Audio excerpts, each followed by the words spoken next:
Are your legs feeling heavier, weaker, or just not as strong as they used to be? You're not alone, and it may not just be age. At our age, many of us begin to notice little things. The stairs feel steeper, the walks feel longer, and standing in the kitchen for too long makes the legs ache. We assume it's just a natural part of getting older. But what if I told you that some of the foods we've trusted for years, even the vitamins we take with the best intentions, may quietly be making things worse? Now here's the hopeful part. We can improve this if we understand how. Today, we'll explore what's hiding in your kitchen, how your body reacts to it, and most importantly, how small changes can help you feel stronger, steadier, and more confident on your feet. Stick with me, and let's take that first step together. Section 1. The real culprits hiding in your kitchen. Let's begin with something many of us take comfort in our kitchens. Warm places filled with the smells of home, where we make toast in the morning, grab a bite of something sweet in the afternoon, or prepare a hearty dinner with love. But the truth is, some of the things in our pantries or fridges that bring us comfort could also be quietly robbing us of strength in our legs. George, a 67-year-old retired plumber from Ohio, told me something that stuck. I used to climb ladders like it was nothing, he said. Now just getting up the front steps feels like a chore. George hadn't injured himself, and his doctor said everything looked fine. But as we talked, we started to look at his diet: fried fish, 3 nights a week, morning toast made from white bread, and a multivitamin he picked up at the pharmacy shelf because it sounded healthy. Nothing unusual, right? But small daily choices like these add up. Our leg strength, balance, and muscle tone are influenced by more than just exercise. They are shaped every day by what we eat, and more importantly, by how our bodies react to what we eat. Some foods cause inflammation, others disrupt blood flow, and some offer empty calories with little or no nutrients for muscle repair. Let's think of our muscles as hard-working family members. They show up every day to carry us, bend, lift, and balance us. But just like any family member, if we overburden them without giving them the right support, they get tired. They stop performing as well. They ask for help in subtle ways. Soreness, stiffness, a sense of heaviness, even the occasional stumble, and yet so often we ignore these signs. We brush them off as just aging. But what if we could turn the tide simply by looking more closely at the foods that surround us? In the next section, we'll look at some of the most common inflammation-triggering foods, things we've eaten for years without thinking twice, and how little by little they may be chipping away at the comfort and confidence we once had in our legs. Let's move gently into that now. Section 2. Foods that feed inflammation. Inflammation is a word we hear often, but what does it really mean for people our age? Well, think of it like this. Imagine a small fire burning inside your joints and muscles. Not enough to feel like an emergency, but enough to keep you uncomfortable. A gentle ache, a morning stiffness, or that feeling like your legs just don't want to move when you get out of bed. That's inflammation, and one of the biggest sources of that internal fire, our food. Let me tell you about Linda. She's 70. She's alone in New Mexico and makes the best chocolate pound cake you'll ever taste. She'd bake it every week just for the neighbors, she used to say with a wink. But when she started feeling more stiffness in her knees and noticed her balance was off, she began to worry. I wasn't falling, she said, but I started holding onto furniture more often. Together we gently reviewed her diet. Her days were filled with sweet tea frosted muffins and sugary treats she'd been making since her children were little. Not only were these foods packed with refined sugar, but they also lacked any real muscle-supporting nutrients. You see, sugar doesn't just raise our blood sugar levels. It triggers inflammation deep in our muscles and joints. When consumed regularly, especially in refined forms like candy soda cakes or pastries, sugar can cause the body to release chemicals that make our muscles more tender, our joints more swollen, and our recovery slower. This is especially true for older adults because our bodies naturally take longer to repair themselves. Now let's add another culprit to the mix: fried foods. Think golden French fries, crispy chicken, or donuts.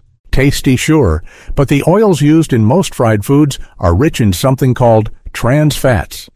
These fats not only clog our blood vessels, they're like gasoline to that fire of inflammation. Have you ever noticed that after a heavy meal of fried or greasy food, your legs feel tired or achy the next day? That's not a coincidence. It's your body reacting to what it couldn't process efficiently. The muscles become inflamed, the joints feel stiff, and we feel older than we really are. Then there are processed meats, things like sausages, bacon, and deli ham.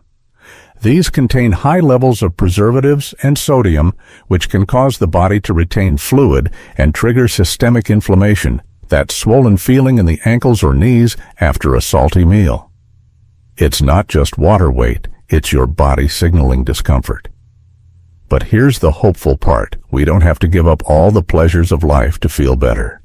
We just have to make gentle swaps. Instead of sugar-laden desserts, Linda began enjoying cinnamon-baked apples with a touch of honey. She discovered 85% dark chocolate, rich in antioxidants and low in sugar.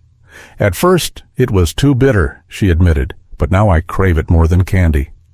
Instead of frying foods, George began baking his fish with olive oil and herbs, and for breakfast he swapped his white toast for oatmeal topped with almonds and banana. Over time, both noticed the difference. Less stiffness in the morning, easier walks around the block. A sense of control and pride. That's what's possible when we turn off the fire, when we reduce the foods that inflame and replace them with those that heal. Now that we understand how inflammation can rob us of strength, let's turn to another quiet thief of mobility: poor circulation. Section 3. Foods that disrupt blood flow. Our legs depend on something most of us never think about: circulation. Good circulation means that blood can flow easily through our veins and arteries, carrying oxygen and nutrients down to our muscles and joints. When blood flows well, our legs feel energized. They respond quickly. They recover faster after activity.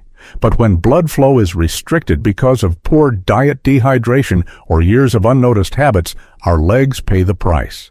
They begin to feel colder, heavier, more prone to cramping or even numbness. And often, we don't realize the problem is rooted in the food we eat daily. Let's talk about a dear friend of mine. Evelyn, she's 74, walks every morning, and has a big heart for community work. But last winter, she started complaining about her legs feeling cold even indoors. Her doctor ran tests. Everything seemed okay on paper. But Evelyn knew something was off. When we looked at her diet, we noticed a pattern: processed cheese slices on white bread, salty snacks in the afternoon, and occasional canned soups for dinner. All easy, convenient options, but high in sodium and low in hydration. Too much sodium, the kind found in canned foods, chips, deli meats, and many packaged snacks, can cause our bodies to retain water. This creates swelling in the lower legs and ankles and makes circulation sluggish. Imagine trying to walk with sandbags around your calves. That's how some people describe it. And while it might seem harmless over time, this strain adds up. Evelyn also enjoyed a glass of wine most nights, something many of us do, thinking it helps us unwind. But after 60, our bodies metabolize alcohol more slowly. That means it stays in our system longer and affects hydration, liver function, and mineral absorption. In excess, it narrows blood vessels, reduces nutrient delivery to muscles, and even leads to nighttime cramps and restless legs.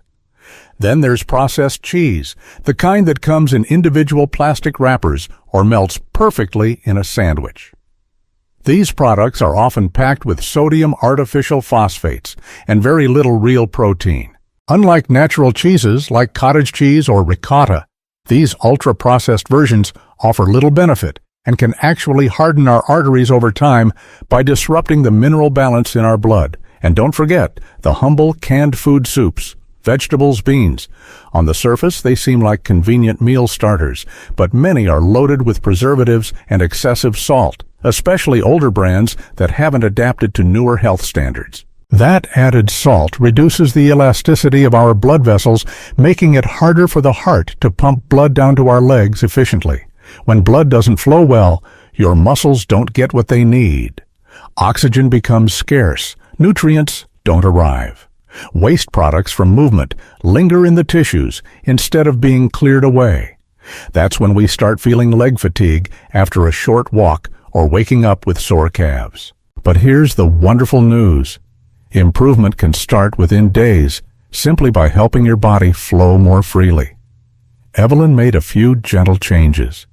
She started reading labels more carefully, choosing low-sodium versions of her favorite foods, and swapped processed cheese for crumbled feta or soft goat cheese.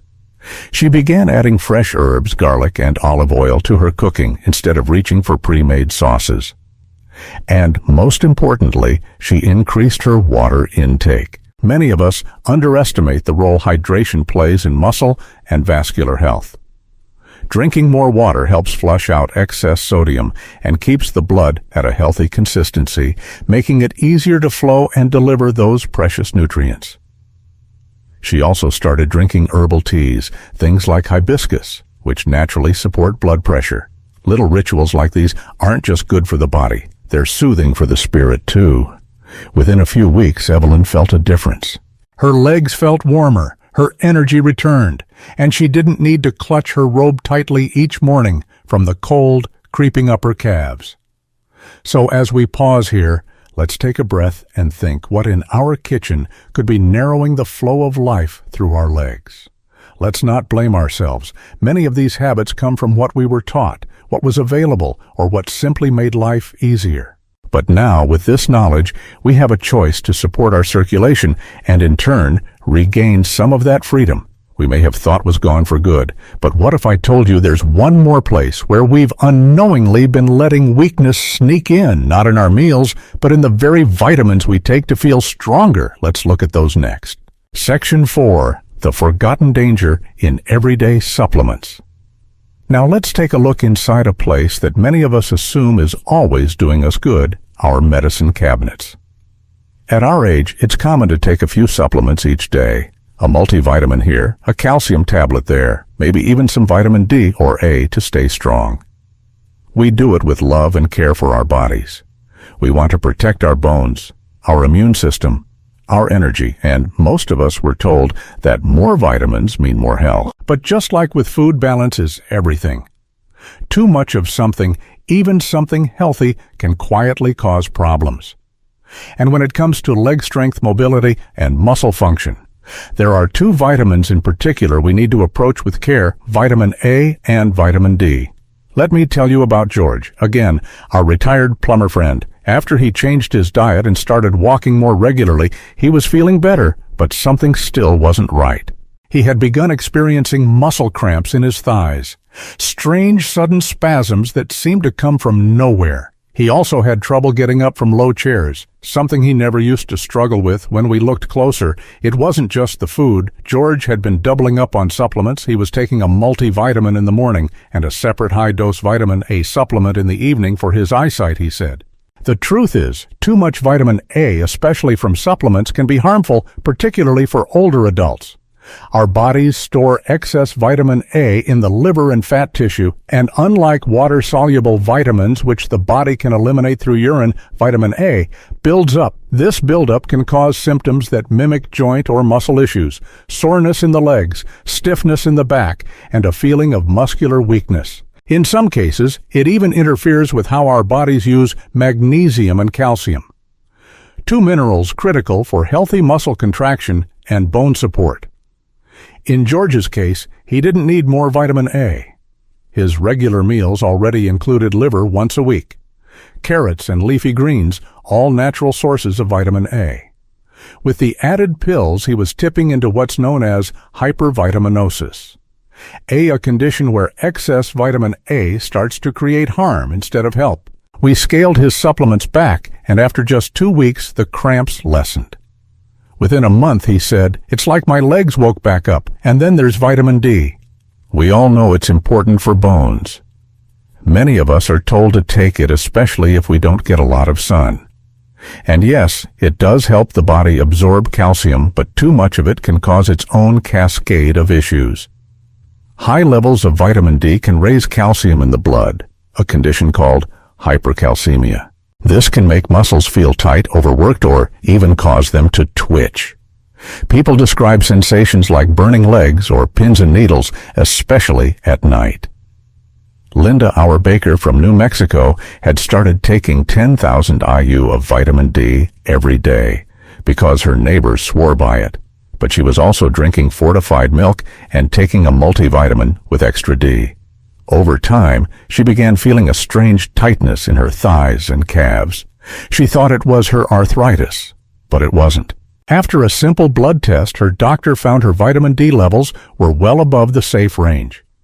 Again, it wasn't her fault. She just wanted to protect her bones. But without guidance, we can easily overdo it. So here's the gentle advice we share now from experience and understanding. Don't supplement blindly before adding new pills to your daily routine. Check what's already in your food. Read labels. Talk to your healthcare provider. Get a blood test if needed. Because the truth is, real strength doesn't come from taking more of everything. It comes from knowing exactly what your body needs and giving it only that. By listening closely, we avoid doing unintentional harm, and we can keep the strength in our legs, those beautiful, steady foundations that carry us through life. Now that we've explored what to remove or reduce, you may be wondering, what should I do instead? That's the best question of all. Let's step forward now into the heart of our healing journey, how to naturally rebuild strength day by day, meal by meal. Section 5, Building Leg Strength. Back up naturally. If you've stayed with me this far, you're already ahead of the game. You've learned what can quietly weaken your legs, certain foods, certain supplements, and even well-intended habits. But now comes the part that truly matters. Restoring strength, one gentle step at a time. Rebuilding muscle and vitality. After 60 isn't about going to the gym for hours or following extreme diets. It's about consistent care, small choices, and listening to what our bodies ask of us. Let's go back to Evelyn, our friend with the cold legs and love of community. Once she had reduced her salty snacks and increased her water intake, she was feeling lighter, but she wanted to go further. I don't just want to stop the discomfort. She told me, I want to feel strong again. We started with the foundation of all muscle health nutrition. Our muscles need certain nutrients to repair and grow, especially as we age. 3 in particular stand out: magnesium, potassium, and protein. Magnesium helps muscles relax after contracting. Without enough, we get cramps, tightness, and fatigue. Potassium keeps our nerves and muscles communicating properly. Protein gives muscles the actual building blocks they need to stay strong and firm. So Evelyn began making simple, wholesome meals at home. One of her favorites became what she called the Leg Rescue Breakfast, a bowl of warm oats topped with sliced banana chia seeds and a handful of walnuts served with a boiled egg and a half avocado. In just that one meal, she was feeding her muscles protein, magnesium, potassium, fiber, and healthy fats. Other days, she'd cook salmon with roasted sweet potatoes and spinach, or snack on Greek yogurt with berries and pumpkin seeds. These aren't fancy foods, but they're rich, real, and restorative. And while food lays the foundation, movement is what strengthens the walls. Evelyn didn't start running marathons. She simply added a few gentle leg-strengthening exercises into her routine done in the living room. No equipment needed. She started with chair squats, standing and sitting down slowly in a sturdy chair. 10 times, heel raises, lifting onto her toes while holding the kitchen counter for balance. Ankle circles while seated to encourage circulation and joint flexibility. Just 5 to 10 minutes a day. That was all. But with time, her legs felt more stable. She could walk longer without fatigue, and as she told me with a smile, I feel like I can trust my body again and don't overlook the importance of hydration and rest. Muscles recover best when the body is well hydrated and gets enough sleep. If you enjoy herbal teas like chamomile or lemon balm in the evening, that's a lovely way to relax your system and support deep rest. Massage can also help. A warm cloth wrapped around the calves in the morning, or a gentle leg rub with olive oil after a shower, can stimulate circulation and reduce tension. To help folks like Evelyn get started, I often recommend a simple 3-day leg rescue plan. Here's a little glimpse. Day 1. Start with the leg rescue breakfast. Mid-morning walk for 10 minutes. Evening 10. Heel raises. 5 slow chair squats. Day 2. Eat a meal with lentils or beans and leafy greens.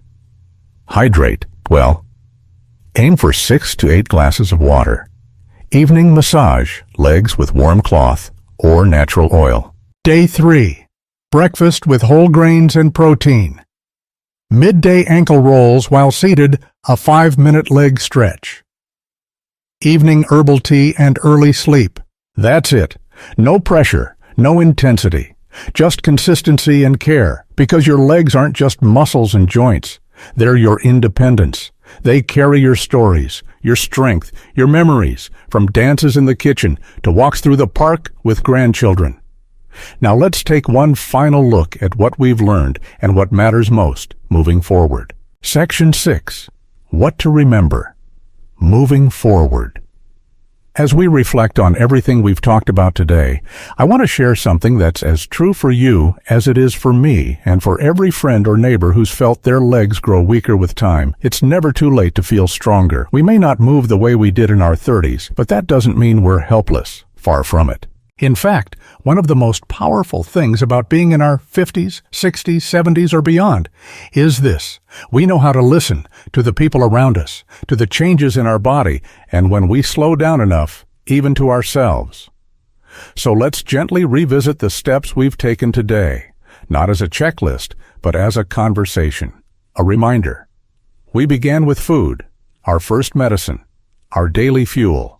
We saw how sugar and fried foods, while comforting in the moment, can inflame the muscles and joints. That chronic inflammation shows up not as a sudden illness, but as gradual fatigue, stiffness, and soreness, especially in the legs.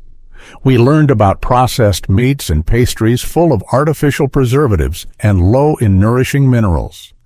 These foods keep us full but not fed. They fill space in the stomach, but leave our muscles hungry, and yet we didn't stop at naming the problem.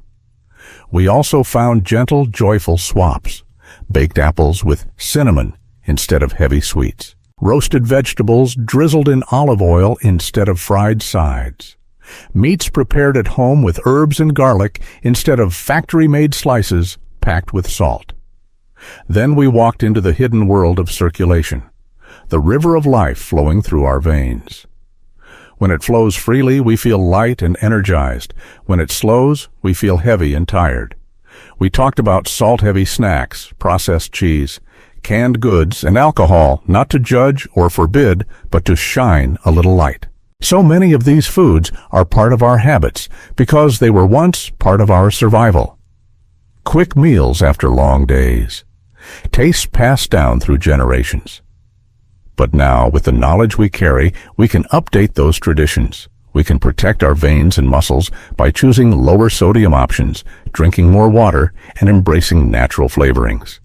And then, perhaps most surprising of all, we explored our own vitamin shelf. We learned that more is not always better, especially when it comes to vitamin A and vitamin D.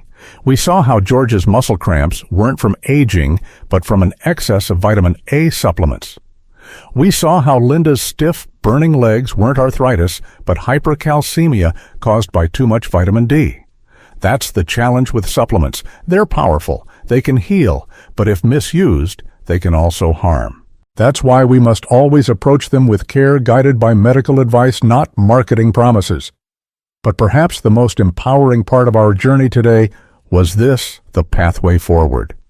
We saw how Evelyn built strength, not through big changes, but small loving steps. A better breakfast, a bit more water, 5 minutes of movement a day, and those changes grew into confidence, a return to walking, to sleeping better, to moving through life without fear of falling or fatigue.